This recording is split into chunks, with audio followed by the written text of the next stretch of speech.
Jatni block स्तरीय बाल वैज्ञानिक प्रदर्शनी आयोजित हो जाइए। जटणी म्युनिसिपालिटी अंतर्गत रेतंग कॉलोनी एनडीआरसी उच्च विद्यालय परिसर आयोजित होइछे प्रदर्शनी।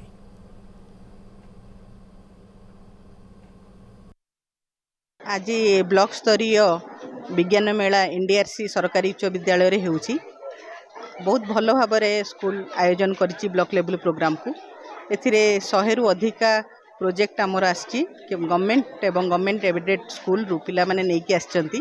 बहुत खुशी रे सहित मध्ये से माने पार्टिसिपेट करचंती जे ओडिसा रे केवल स्कूल रे नुहे ब्लॉक लेवल मध्ये विभिन्न विज्ञान मेला होछि। मो वर्तमान जेतोटी विज्ञान प्रकार प्रकल्प देखि सारलानी मते बहुत खुशी लागुछि। जे मते लागुछि जो समय आम कथारे कहे जे पिलांक भितर छोट छोट वैज्ञानिक अच्छा अब्दुल कलाम अच्छा माने मो प्रकृत में से आज ये एनडीआरसी स्कूल रे विशेषकर आज एत गुड़िए प्रकल्प आमर आसी 100 खंडे प्रकल्प आमर आसी विभिन्न विद्यालय पिला माने आसी तांकर अंतर्निहित